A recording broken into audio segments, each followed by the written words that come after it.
All right, here we are. Another spoiler cast brought to you by the Top Down Perspective. What was the last one? Was The it last LA one Noire? was Beyond. Oh, okay. That's right. So there What was did you one think it in the was? last, 6 months. What did you think it was? LA Noire, I remember doing that one. No, that was a while ago. Yeah, no, we Recently, did but that Beyond. was 2 years ago. And, in fact, Paul and I did one for Pokemon X and Y. I don't know if that was before or after. Okay. I want to say it was after, so maybe that was the actual most recent one that went up on our channel and whatnot. Okay, and I guess don't check your calendars and be confused. This isn't from 2010, old lost episode. This is the re-release of a video game we like is Yes. happening, so that's why we're talking about it. 9 hours, 9 persons, 9 doors was released today on iOS, and I actually just loaded up the App Store to confirm, and I don't know if it's a game on the App Store, because on the App Store it's called, hang on, maybe it's 999. Is it credited as, a book No, or it's called something? 999 The Novel, Okay. and all the screenshots, none of them show any of the puzzles, but, maybe they just didn't show any of the puzzles, so I'm wondering if it's just a visual novel. I don't know if I'd prefer that or if that's kind of too bad. But I guess we can kind of talk. To be clear, I guess we're talking about the DS game. That's the one we played. So we assume talking about that would make sense with this new version coming out. So if you just downloaded this new iOS release, maybe watch out because we're going to start talking about the ending. But if you're new to the Zero Escape Club, welcome. And we're gonna. Yeah, so I guess before we get into anything, if you Mhm. haven't played 999 or you have any interest in those games at all, stop listening to this because we're going to spoil everything about it. Yeah, we're But just if you don't care or you've played them and you just want to hear some people talk about it, then continue on, and hopefully this is entertaining. Mhm.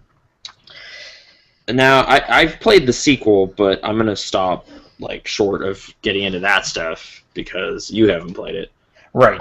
So don't even hint maybe, I won't say it because they talk about it in the thing. Game. Just I don't want to know, don't even hint that maybe it comes up later because that's in itself a spoiler and I want no spoilers for Virtuo's Last Reward. So just, although, I guess first on the bullet point you have here is Alice at the ending. Do you know who Alice is? Do they get into that in the first game? I guess, okay, yeah. So let's take a step back. Okay. And explain who Alice is. Sure. All right. Or should we just take a step all the way back and be like, 999 is an adventure game where you wake up on a boat and there's water pouring into the room and you got to get out. And over the course of going through that adventure several times, you'll find out all sorts of things. For example, it's not a boat. But, there we go. Yeah, I guess we'll just go through all the different plot threads as we come up with stuff we liked about them. But, right, and I haven't played this game since last summer, so I just have Wikipedia open and just read through the story section to remind myself. Yeah, and I just 8 things just was I can't believe I forgot that happened. There are so many plots going on. It's almost like I wish they had filmed the writing room of this show. Because it would have just been insane them being and then this one comes back around, and they're like, yeah, it does. Yeah. I mean, I guess, I don't know where to really, first point, choose your own adventure books. Did you ever read those as a child? Some Goosebumps? Okay. Yes. Mine were mostly Mario-based ones and an Indiana Jones one, so, but I'm familiar with, the genre. This game essentially is doing that kind of stuff in an adventure game, but because it's a video game, it can kind of remember stuff you've done and, paths you've seen and kind of roll that into the larger web of the story. And that's is that true? Does it actually take other, ending-specific revelations and actually weave it into when you go back, or is it more just now that you've passed this other point, you would have had to have seen this ending, so we can weave it in at this point, but it doesn't actually work in real time? Well, it's kind of I don't know. I guess to beat because it's not like you're gonna go down like the knife ending, and then if you try to do that a second time, a thought's gonna pop up and be like, oh wait a sec, maybe I shouldn't do that because knives are scary, and something about this corridor reminds me of a knife. Like it doesn't do that. Right. I guess it doesn't do that, but there are like one or two where you need to see a bad ending in order to know something that you can apply in a different ending. Right. I believe there's specifically one. You need to get the safe ending. I guess you don't need the coffin ending, but you don't need the coffin ending. Sure. Okay. So there's like half a dozen distinct endings, as far as I know. Right? Yeah, I think there's I think it's like somewhere around 6 to 9 of them or something. Yeah, but you only really need to have seen like 3 of them, I guess. But I ended up 2 of them. I believe the shortest route to do it is you go through the safe ending. Yeah. And then you go through the true ending, hitting the 4 story checks, and then you can get the full ending. All right. What was your? Were you playing this like with a fact right away, or so I played through it 3 times. First time without a fact, I got the knife ending. Okay. Is that in the basement? Like it's just kind of shitty? It's a couple stories down. You kind of lose track of the people, and you're just trying to look around. And then I think you find the sexy lady dead. Oh, right, you open the door, and then it's just like, oh no, and then you get stabbed. And then you get stabbed, and it's just like, I'll never know what happened and what's going on, and then you fade to black or whatever, and then just bad end, game over. Yeah. I guess my first ending was the submarine ending. Here's the thing, you played all the endings, so tell me about all these endings. I don't know these ones. The first ending I got... Real quick thing. Yeah. Chat here, and both Comment and Cody are saying, yes, they took the puzzles out for the iOS version. So let's comment on that later, because I think some of the puzzles are necessary, some of them are not. But yeah, let's actually, before you do each ending, for those who don't know, in case you're just like, I don't care about this game, I just want to hear these guys talk. Mm-hmm. There's 9 people trapped in what you think is the Titanic, a replica of the Titanic. Or sister ship. But it's slowly flooding up until the water stops, and you have like a certain length of time to get out to find the final door. Mm-hmm. The twist is they all have these wristbands on that force them to go through different doors and hallways in specific scenarios. And groups, and if they mess up that rule, there's a bomb inside of them that will go off. Yeah.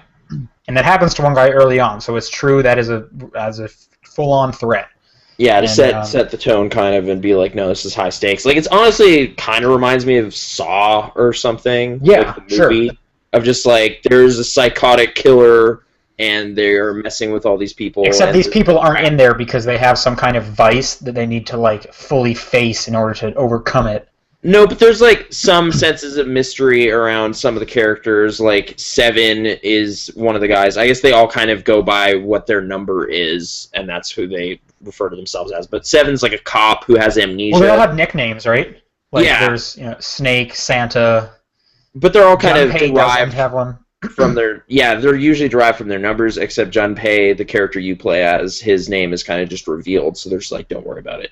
But and a June Kane is the 6th month. or a Kane. Yeah. Or a Kane or a Kane?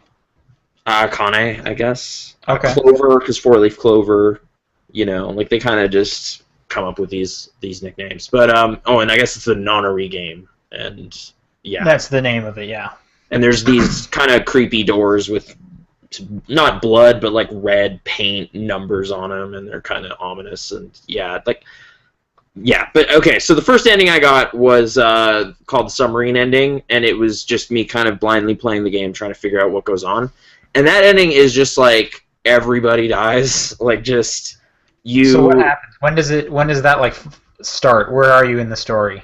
I mean, it's like you have not found the 9 doors successfully. I don't believe. It's just kind of you are kind of going through the number 2 door or something, and you stumble on some corpses. I think it is number 3. What's that guy's name? Santa, and maybe what's like a number.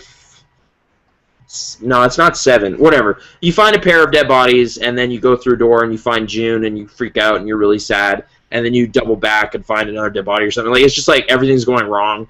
and then you get stabbed and fall into the water in this like submarine pen, and there's like a submarine, which kind of led me to be like, oh, that's how we're gonna escape or something. But that didn't pan out because that's not what's going on. But yeah, that was kind of just a bummer of an ending. And then I went through the game again and down a completely different path, encountered the exact same ending. Great. And I remember you mentioned this, yeah. I decided, like, okay, I'll actually use the flowchart and stuff, which, like, I'm not going to get into the story of the second one, but the second game actually just incorporates a flowchart into the gameplay. Right. And is very upfront about the branches and how to see this different stuff. And kind of makes every endpoint more distinct than in this game, because there can be repetition. Sure. One of the ones I saw was Clover goes insane and axe murders, like, everybody, which was pretty crazy. That does sound familiar for some reason. Why do I know that one? It's just the axe ending is what it's referred to as, and like her brother is this blind dude, Snake. Yeah. And he is thought to have been killed at some point in the story, and in that plot line, she just kind of immediately loses trust with everybody and just kind of snaps, and you can't talk her down. Maybe I played through it 4 times then, because I recall an axe ending, and that sounds familiar. It's better than the knife ending, I thought, because knife ending just seemed like, oh, I literally know nothing, whereas that ending, I was just like, well, that's something crazy about Clover I know now, like, don't push her too far or something. Like, it was at least entertaining in its own right. Coffin ending is kind of just a waste of time. It is basically just you went down a path before knowing another thing that you needed to know from the safe ending. Yeah. So it just kind of ends. Like, it just goes to be continued, and you basically have to just go back, and do that again. I guess 999, unlike Virtue's Last Reward, makes you actually redo all the stuff every time you do it. It just lets you fast forward, like, a lot. You mean like the talking and the puzzles? Yeah, like once you're going through it again, you can essentially fast forward all dialogue you have encountered before, but you still have to kind of go through the puzzles. You just probably also know the solutions and stuff.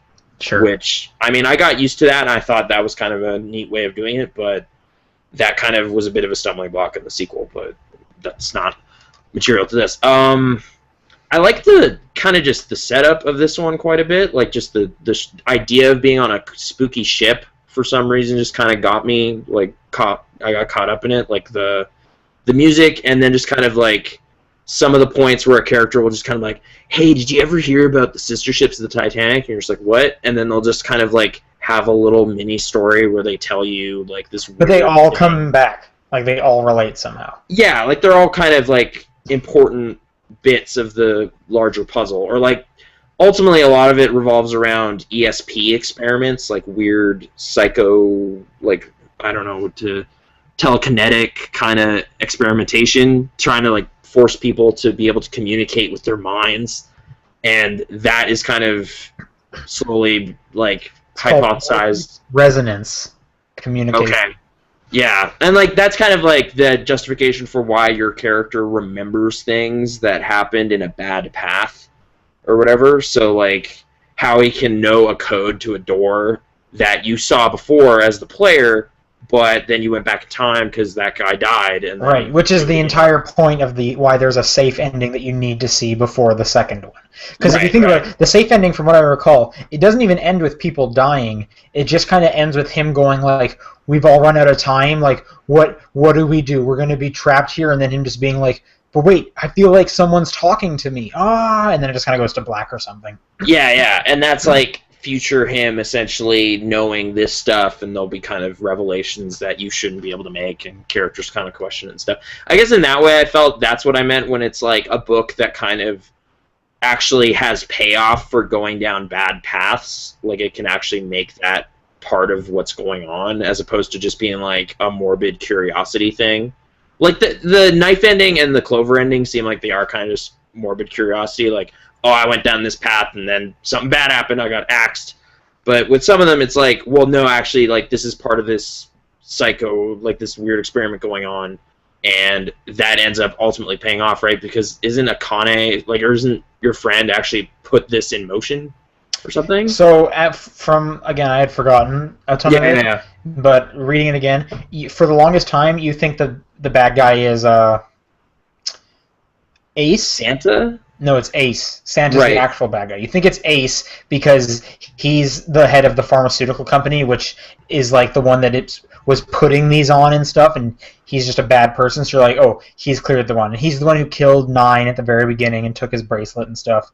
Because Nine is actually the most useful of the bracelets because you can go through any door with it and it doesn't affect the number and stuff, which is crazy. Like, I hadn't even considered that, and it's like, oh man, the math checks out. You guys, the writers are so good. Yeah, I mean, in a way, it's kind of like you can't know that and then be like, well, take that bracelet. Like, I'm going to take that bracelet when I see it, you know? Like, it's kind of pre-written what happens, and Junpei never clues in to actually do I didn't know either. Did you know that? No. I'm just saying, like, I didn't know that when I first encountered it, but with the nature of being able to go back and redo stuff, they didn't really account for you going back and then knowing that, you know? Like, that's not a piece of information Junpei can retain. Oh, you know? Okay, sure. Yeah. That's all I mean. Right. But what you're saying, the main bad guy. And then you originally find out that it's Santa. Santa is actually Zero because he was in the original No Nuri game. Because there was two, the one you're currently in and the one before where they tried this out. Yeah. Where I should say there was actually... and Snake were also in that experiment. And so was Akane, or Akane, sorry, because Akane is Santa's sister, and she died in it. Oh, yeah. So the huge, mega revelation at the end of the game is you realize that you're actually playing through her thoughts the entire time, and she's actually still in it, and she's doing this morphic transmission to future Junpei so that he can figure out the puzzle and give her the answer back in the past. Right. And that's what happens is when you get to that Sudoku and it goes upside down, it's because she's playing the Sudoku, and at the last minute before she died, she was like, crap.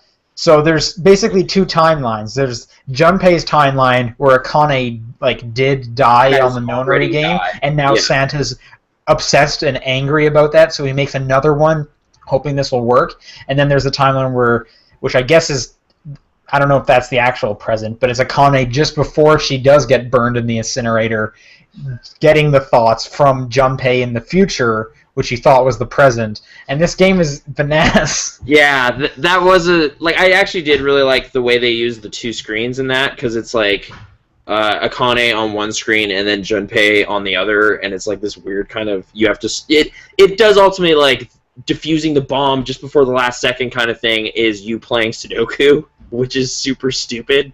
Right. But I still felt like weirdly like I'm just gonna play this Sudoku puzzle and it's important. Like they somehow make solving really? Because at that point I was like, are you kidding? This is like shit is going down. I got no time for Sudoku. I need to see the solution. Yeah. And I just looked. That was the one where I was like, "Fac, here we go." Done. Okay. It was like, I know Sudoku. Like, I'm glad they're not taking the time limit into account, because in the story, it's like, you have like 2 minutes before this room fills with fire. And I was like, I think when the Sudoku part unlocks, it's like, you have like 13 seconds. Yeah, Sudoku. I just felt like, man, you had such all this like literally the craziest stuff was happening, and now you want me to sit here for like 15, 20 minutes and just do Sudoku? Like, are you insane? So like you mentioned it before. Like, the iOS version doesn't have puzzles. That's great for that Sudoku thing, because that's just, I don't like that part at all. However, I guess so. Here's the reason I feel that does kind of suck, though. So one specifically puzzle that comes to mind is the one where you're in, like, the mannequin room, and you need to switch the body parts around. Yeah. And it ends up being a metaphor, because you end up having to switch everything except the heart piece. And then Clover's asking you, like, well, if you do all this, like, if you go through, like, some kind of like medical surgery where you have someone else's kidney or you have someone else's blah blah blah, are you really the same person you once were and stuff like that? Right, and they have this like analogy kind of what's going on with like your favorite pair of socks. What if you tore them? It's like, well, I'd patch it. All right, well, if you tore it again, and it's like, well, eventually you'll patch the whole sock, and it's not even your sock anymore. And it's just like, I love how like long-winded the analogies and explanations the characters will just give you. But I kind of just dug it. Like, I was just, like, treating it like... I guess we both kind of played it as just a book every night. Like, you just kind of play some 999 at the end of the day. and just kind of see some weird stuff and like, all right, and then close the DS and go to sleep. And I don't know, like it was kind of a nice thing to just keep coming back to and having the characters kind of open up a little more and more depending on which path you went down and kind of unraveling what's really going on. And like people I trusted totally turned out to be no good, and vice versa. Like it was kind of weird. Yeah, no, that definitely happened to me. Who was the first person you suspected?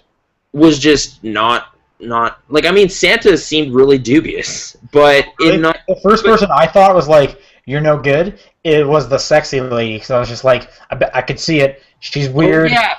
There is a point where she kind of like, hey, pulls you aside and kind of tries to be like, we should just like leave or go through this door or something. Like she's kind of trying to like get Survive. You to burn against the group a little bit, and I was like, that's really uncool. I don't know about that. But then when I got to the knife ending first, it's like, oh, she's dead. There goes my idea.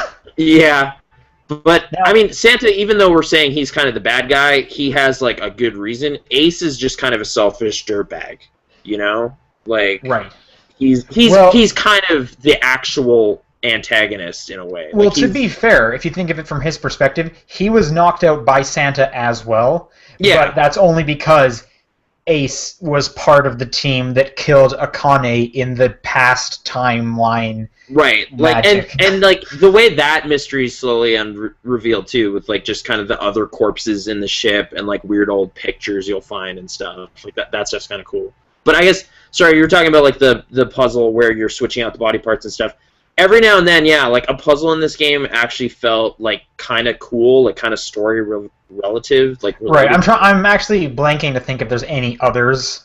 I mean, like there's the bit where you get trapped in the ice, you know, the freezer, and you just kind of okay, yeah, that one relates too, because that's when you learn all about all ice and whatnot. Yeah, Ice 9 and all this kind of weird stuff. There's one in the like kind of just an experimental like. It's basically about being able to transfer thoughts between a recipient person and another person, but it's like the flow of these thought things between these two different diagrams or whatever. It's not a one. Some of the like a lot of the puzzles aren't great, but they're at least kind of contextualized. I thought in a way that was kind of at least a little bit interesting. I'm curious how the iOS version addresses that though. Do they just like? You get to this room and you're just going to have the conversation about switching bodies and socks? Or, like, how does that even... I don't know. Like, I guess maybe the only gameplay in that one then would be just kind of which path do you choose, like A or B dialogue option, and then kind of seeing what happens in each one. I mean, I don't want to elaborate on how they handle it in VLR, but, like, I felt that some of the puzzle stuff in that game was even more removed, maybe, from, like, what was going on, in a way, but, like, that kind of is expedited a bit in kind of how you replay the puzzles and whatever, so they at least kind of thought through how to make the puzzles still engaging. Just axing the puzzles entirely, I don't know if that's kind of the ideal solution, but I don't know. It's kind of weird to think about. But overall, like, I mean, the story, like, the writing and stuff, I mean... how did you feel about those like dumb comic moments they would try for, where it's just like double entendres? Like it's just Junpei kind of like being gross. Did you ever run into one of those? There's like one long one where it's like, oh, June's afraid of being in an elevator with a guy. I understand, and then he just kind of keeps going down this weird path. Yeah, no, I do remember that kind of stuff. Yeah, and I feel like at that point it's like, well, this is like anime, so yeah. Like, yeah, okay. Like, I feel like Patrick Klepek, who was just playing through Dokkanambra or whatever it is. Oh, Danganronpa, Trigger Happy Havoc? Yeah. Kind of the same issue with, like, at one point there's a girl just, like, in her underwear in bed.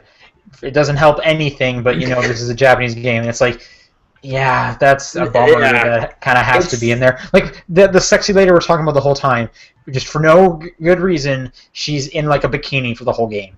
Yeah, and, like, I thought, like, all the whole game, it, like, once they started introducing this, like, notion of, like, there was this ancient mummy on the ship, and she was, like, it was cursed, and she was resurrected or something, I was just like, oh, it's that lady. Like, isn't it just this lady that we're hanging out with? Like, she fits the profile.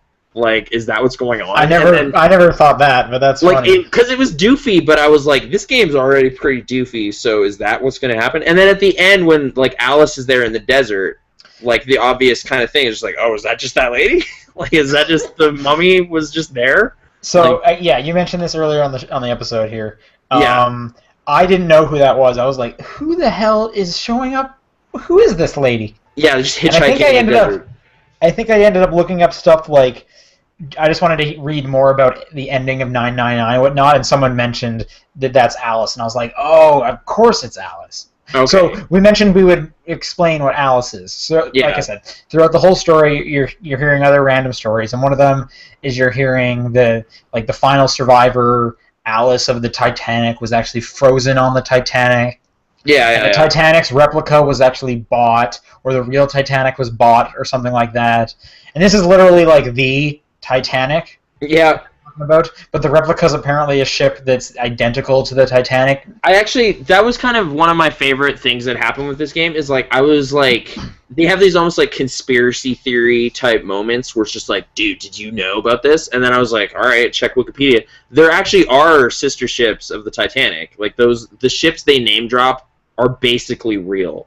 Just the one nickname they used was kind of misapplied to one of them, so I guess they kind of gin up their own little fake Titanic replica, but that stuff was almost like just plausible enough for me to kind of dig the setting that much more. Okay. But yeah, no, Alice is in theory this lost survivor of the Titanic who was frozen. Right, and you think like, oh man, we're gonna find her on the ship, or sometimes they're thinking like, there's even a moment where you open a coffin and it's empty, and you're like, oh shit, she's alive. What? Like, it's this. No, I think what actually happens is like, oh crap, Alice is gonna be in here. Alice is gonna be in here. It opens it and no one's in there, and he's like, oh, well, you know what? Of course she's not in here, because that would be crazy. Yeah. But so yeah, and a lot of times you're thinking like, is Alice like Zero? Zero is the person who is apparently trapped them on the ship. Mm-hmm. And so yeah, and then eventually at the end of the game, when you escape the ship, you realize you weren't on the ship the whole time, you were on the building. Because another one of the plot points is this is happening somewhere else with other people in the building, and you're supposed to connect with them psychically to find your way out or something like that, but then you realize you're the one on the ship. And in this case, you're the one on the building. And when you exit and you're driving away, you come across someone wanting to hitchhike, and it looks like some bikini-clad pharaoh type person. Yeah.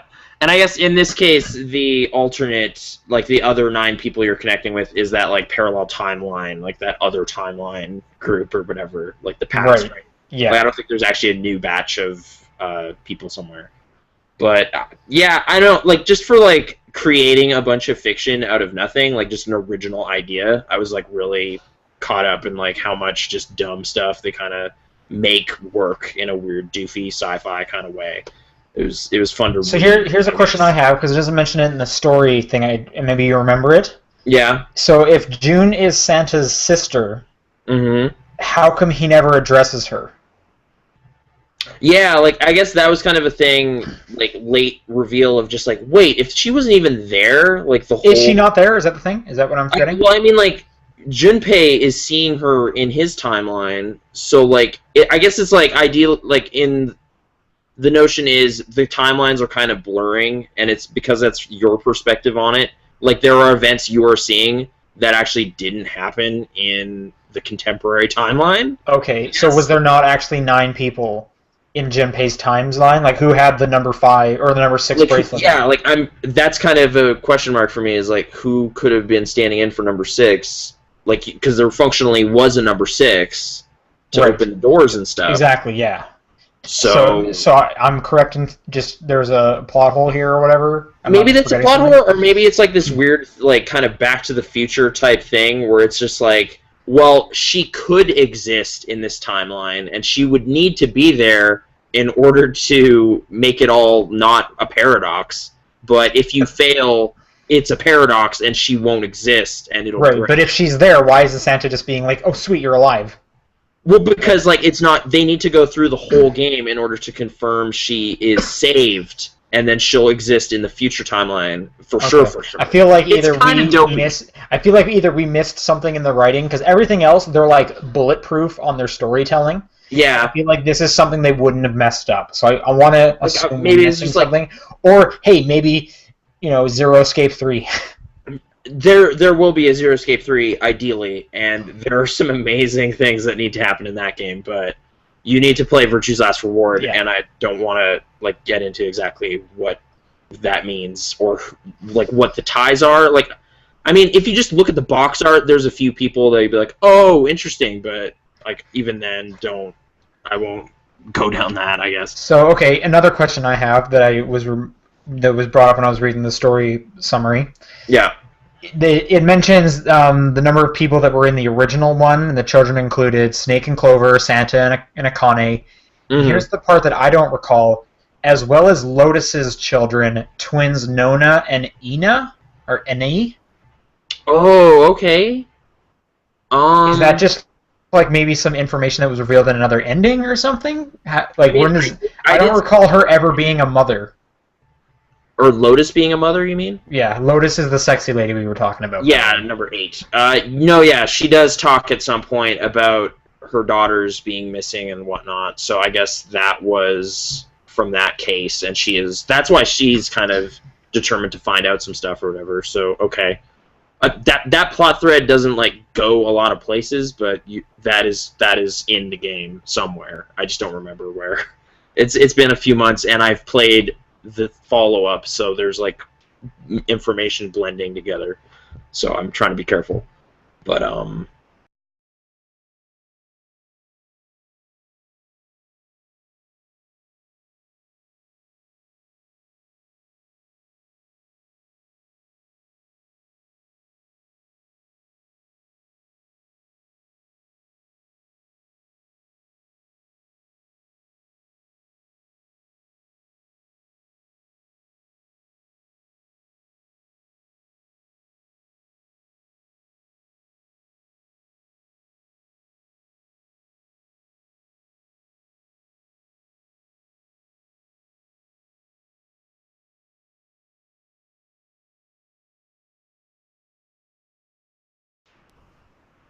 Hello?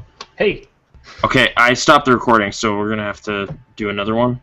Is that okay? Okay. Were you live the whole time? No, I kind of finished a thought and then realized something happened, so I don't know. I think we're still live, though. Okay, sorry, Sorry, everyone. I don't know what happened. It just kicked me out of the Hangout. Okay. We'll just have to pick up and continue, and I'll have to edit it in post. Okay. Do you want to do another clap? Is that okay? Yep. Okay. I'm recording. I am recording as well. Okay. 3, 2, 1. The last thing we were saying. So the last thing I heard, Lotus, she talks about her 2 daughters, and that's why she's interested in figuring this out. Yeah. That's kind of was she not kidnapped? What do you mean she's interested in figuring out? That implies she has a reason to be there. Well, I mean, ultimately, it seems like every character has some tie to the mystery in some way, right? I think. Except, I guess. Now that I think about it, I didn't know what her tie was to it. Right, that's her tie to it, I guess. The 9 guy that blows up, he was part of the original group of dudes. Yeah, I remember that one. And coined the original one. 7 is a detective who actually saved the kids. Yeah, yeah. And if the mom lost her daughters, then that would mean Santa brought her back. Is it explained why? Why he felt you lost your daughters in the first time? Oh, is it maybe I'll give you a chance to save them or something? Man, I'm trying to think. This must have been in an ending I didn't see, because I don't recall her ever having daughters. Okay, I don't remember them really factoring in too much. I mean, there is the long, true ending where you do see kind of all the kids trying to climb through the vent and get out and all this, but... Right. Yeah, I don't remember kind of a big payoff with her exactly, but... I mean, I guess also in the fiction, you're trying to find people who also have this psychic ability, so maybe it's just hey, she fits the bill, and also this, so she'll be extra determined and strain her brain to make this work or something, I don't know. I don't have a good kind of... Okay, yeah, no, I was just wondering if you had heard more about that. Nah, not really. I guess there's kind of a minor twist with Snake at one point, right? Like or I guess the whole kind of thing with Ace having this like disorder where he can't distinguish human faces. Right. Is kind of an awesome, weird, creepy thing they you play learn off that of. near the end of the game, and then you realize he tried to kill Snake and thought he did, but it was this other guy, like one of his former co-workers, essentially. Right, because you find a different body, and it's not Snake, but he's in Snake's clothing. Right, and it's like he doesn't have a prosthetic limb, so that's how you know. But you need to kind of like convince Clover that everything's okay and all that in one of the timelines too, and give her hope again to kind of. So I'm trying to remember how that one played out. So did Snake put his clothes on somebody else? It was like Snake at some point is basically when does Snake come back into play and you realize he's still alive and whatnot? He's in a coffin, like he's in the coffin, and you open it, yes, and like Snake groggily comes out of there, and his bracelet is missing, I think, because it was like I forget why it would be taken off. Oh no, he has a prosthetic limb, so I think he just kind of like put a thing in there and removed it, and it went on the other guy. He like crushes the wrist because he can. No, the hand because he can do that. That's what it was. It ends up on that coworker type dude who's also drugged, and then he's stumbling around and can't explain himself, and then Ace kicks him into a door without another person. But he has Snake's clothing on, and that's why he thinks, I'm going to kill Snake, because he remembers Snake from the first game, and he's like, crap, this guy knows my secret. Yeah. I can't let that happen. Right. So I can't let him reveal things. But Snake doesn't reveal it because he doesn't see. Right? He's That's blind. true, yeah. I guess he could hear or something. Why is Snake's clothing on the other guy? Why does that happen? Is it like, because does Snake put it on, or like? Okay, here's another question that I'm. Yeah. I've seemed to have forgot a lot. Why is Snake in a coffin? Who put him in a coffin? I'm trying to remember why he would have been in there. Yeah, it's like seeing it all slowly unfold over playing it multiple times makes it all kind of click into place in this satisfying way. They describe all this. It's been translating all of it. It just sounds like the most convoluted bullshit ever, but it actually works if you're going through it properly paced. Trying to think people in the chat saying this sounds like a foreign language. However, one person, Reiku, sorry if I'm screwing that up, says Lotus's story was in the submarine ending. Oh, okay. So I did see it. It was just the first one I saw, so maybe I kind of forgot it. But yeah, there is that test chamber room and stuff where I guess she goes into that. The one I was trying to poorly explain with the two waves of thoughts going between two people is kind of the thing that is illustrated in that puzzle. Man, as to why Snake's clothes and all that stuff, I guess he might have just been knocked out by that other dude, and then the bracelet, I think no, that's the second one. It's the second one where there's drugs involved in a very weird way. Shut up. Yeah. Whatever. Okay, sure. I don't remember. But hey, yeah, I don't remember either. So no, that's totally.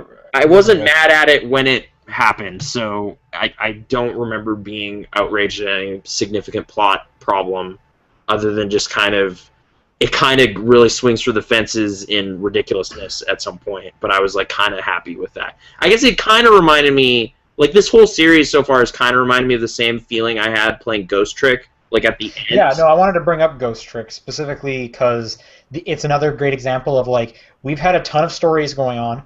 We're going to wrap it all up, so get comfortable. Yeah, just and it's kind of long-winded, but I was thoroughly entertained. It's just we have all these bullet points. We know exactly all of the things that are question marks right now, and we're going to answer all of them, and really tight, just totally makes sense in its own doofy logic kind of way. In a world where you can psychically communicate with someone in the distant past or whatever, they make those rules fit, and it kind of works out. Right. And I remember loving Ghost Trick when that first came out, and I loved that ending because it was similar, or it was around the time Lost ended, and it did the opposite, where it was remember all these things we asked you questions about? We're going to touch on 4 of them, and then good luck for the rest of your life. Yeah, whereas this is just like Ghost Trick, and this one was, yeah, like you said, they have a bullet point list. They went through everything. That's why I would have loved to have been a fly on that wall, because just listening to people come up with how this one wraps back around to connect with this, which refers to this, I bet they would have just been like, we're the most incredible people on the planet. Just closure all over the place, but yeah, just like accounting for every contingency and all that. Like it's pretty awesome in that way. And like, even though they like whatever, again, the sequel, you gotta play it. They expand the scale. I want to. And I guess I can kind of bring up a thing that I was having issues with in that game, though, in the same way this game does some things. Like, you kind of, like, with the Sudoku moment of just like, oh man, all this stuff's going on, all these revelations, alright, play some Sudoku. Like, it's kind of like the pacing of some of the, like, the momentum of some of the story beats is kind of hinged on your gameplay sometimes in a way that makes it like, oh no, this is all tedious now. And like, I just want to know the next thing. Like, it's like, imagine you're reading like a page-turner book, and then it's just you can't turn the page. Right, yeah. It's just like there's like a lock on it, and you need to figure it out. Like, it's just like, this is kind of the worst, but it also makes it kind of rewarding when you get through it, maybe. Like, that's maybe what they were hoping for. But yeah, I totally used a game guide for like some of the puzzles. Like, there were points where I'm just like, it's late, I'm tired, I want to see what happens down this plot, like this path. What's the deal with this puzzle? Like, or like, what point in this room did I miss? Like, clicking on a thing that is the point of revelation or whatever. Like, there were some kind of, you know, just pixel hunting moments where I'm just looking for a clue in the room, and it's not 100% clear. And that's just adventure game problems that happen every now and then. But yeah. I mean, this is another game. This is a game though that like a spoiler-free game guide is really easy to do, and there's good ones out there. So I wouldn't say it's taking away from the good things this game has to offer to just kind of look at that stuff. But yeah, like no, the puzzles being taken out of it completely. That's like admitting defeat in a weird way. I don't know how to rationalize that. Yeah, I don't even know, because just playing through it again. Like, I'm really curious how they do some of the story stuff during the puzzles. Yeah. And do you know how much it is? Like, what is... It's $5. Oh, that's a deal, because we paid 5 times that. And right. However, 999 is easily one of my favorite DS games, so I'm more than happy to do that. Yeah. But I guess if you've gotten this far in the podcast, I would recommend playing it, but I would not recommend it because you just got spoiled.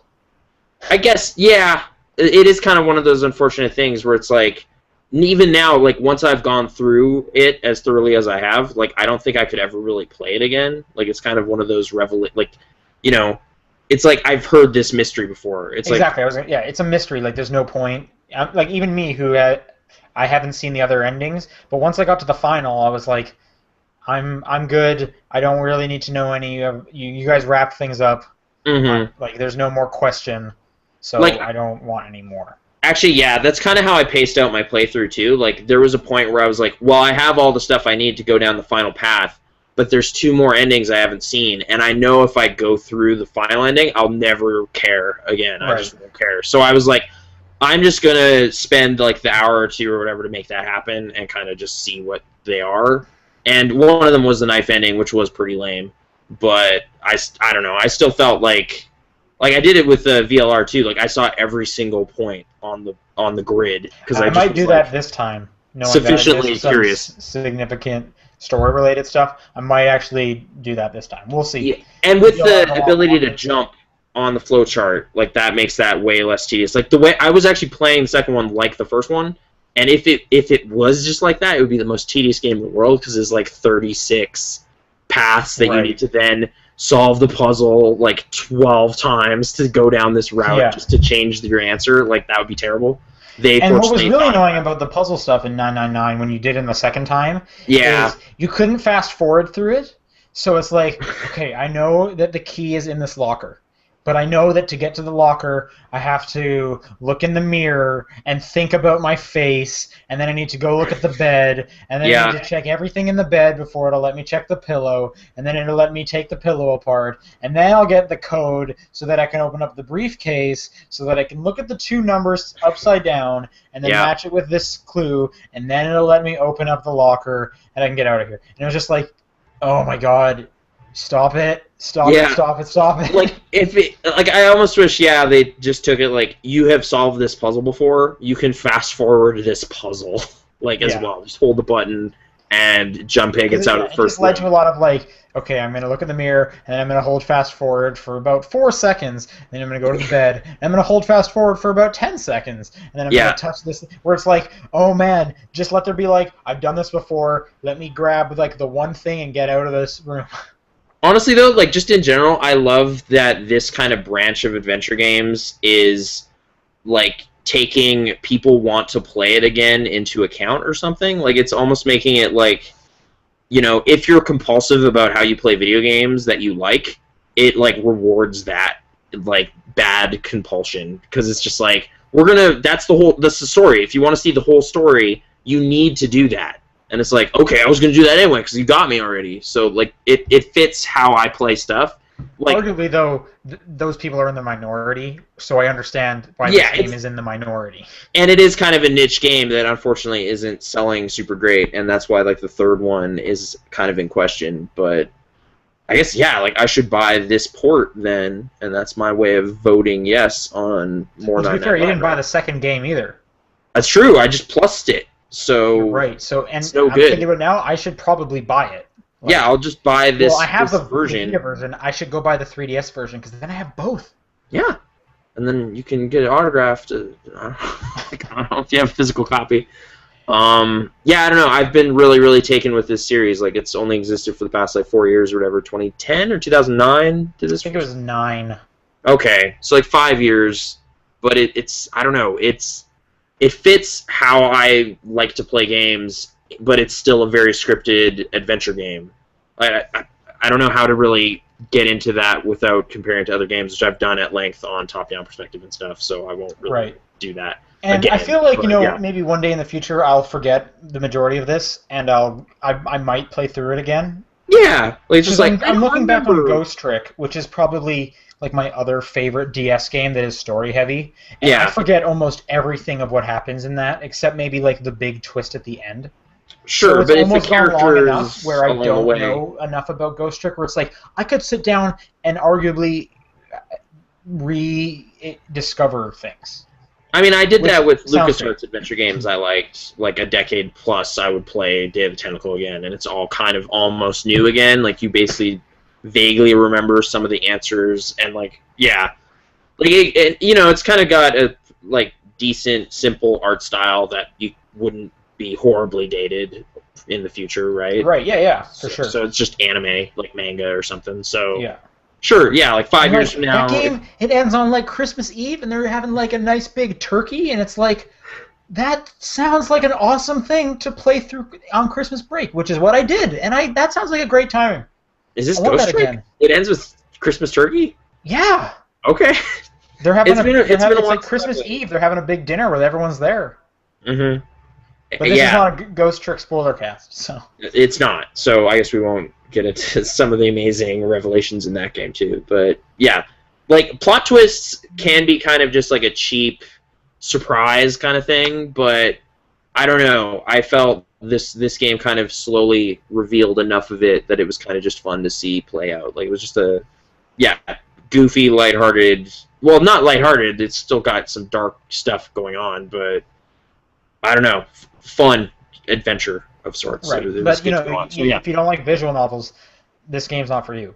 Like, it's kind of slow. It's just reading. Like, a lot of it is reading. And moody music, which I'd like. I guess credit to the music in that game. Like, for as simple as it is, like, it's kind of spooky in a way. Like, it has more variety than, say, like the first Professor Layton. Every time there's puzzle-solving music, it's like the same puzzle-solving music. This has like 3 or 4 different spooky puzzle-solving tracks that you get to listen to. But yeah, I don't know. I'm kind of running out of stuff to get into about it. Yeah, no, we're winding this down. So yeah, we that follow-up though. If you have friends that have not listened to this episode, you should recommend this game to them, and then tell them to listen to the top-down perspective afterwards. Because what are they doing? Yeah, and if enough people buy this version, maybe we'll finally get Zero Escape 3, which, like, again, that has to happen because, oh man, you need to play 2. We're obviously going to have a spoiler cast for 2 once Sean has played it. I don't care if there's no other port of it. It's just that needs to happen because, like, I'm the only person I know who has seen what happens at the end of that game, and like, it's just some of the best dumb fiction, but you're not just dumb. Into a pillow. Like, it's just like, Brittany, wake up. You have to listen to what I'm saying, and I know it won't make any sense. And then just like 5 minutes of just like, so wow, right? And it's just like, I don't know, but okay, like just. Fantastic things happen. So yeah, this series, I hope it gets to continue to be a series. Basically, would you say this is your favorite DS series?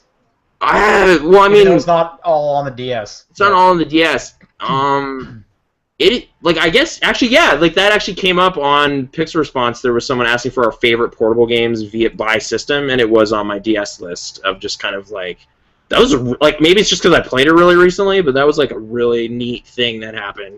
That the DS is probably my favorite console. So it's for like specifically this kind of like casual book. Well, not casual, but like just kind of laid back book like experiences, but like super books. Yeah, it's got some great ones of those. So I don't know. Yeah, $9.99. Check it out. It's $5. So $5 on iOS. However, if you want the physical copy, it's usually around $25 on Amazon. Yeah, and weirdly, they just kind of seem to like populate EBs with them recently. Like I've stumbled on a few of them. Like it was just like, oh, I guess they just had a shipment of this or something. But that's they're used though. I haven't gotten an EB in forever, but yeah, no, that's cool. There. But it's worth checking out. Yeah, cool. Like just sometimes stupid, but generally solid writing that was just a delight to kind of see unfold. So yeah, there you go. I don't know. Just reiterating at this point, go check it out. Yes, thanks everyone for listening, and yeah, we'll do another spoiler cast. I guess the next time Zero Escape play another super. Like we seem to do it only when there's weird story-related games. So when the next one of those happens, I guess another one of these will happen. But as usual, keep listening to the actual show. There'll be one in a few days. And, Facebook, Twitter, all that. If you want to ask. Join the conversation. No. Yeah. Anyway, Twitter is at TDP Podcast. You can check us on Facebook. It's Top Down Perspective. And you can send questions and news to us on the email, and that's topdownperspective@gmail.com. Rate us on iTunes because we need to beat the Neverwinter Nights podcast. Yeah, that one as well. Those darn Obsidian fanboys and their podcasts. EverQuest. Yeah. Also, the Gauntlet podcast. Yeah. All of these podcasts need to be rated beneath us. That's the one. That's the game. RuneScape. Bye, everybody. See ya.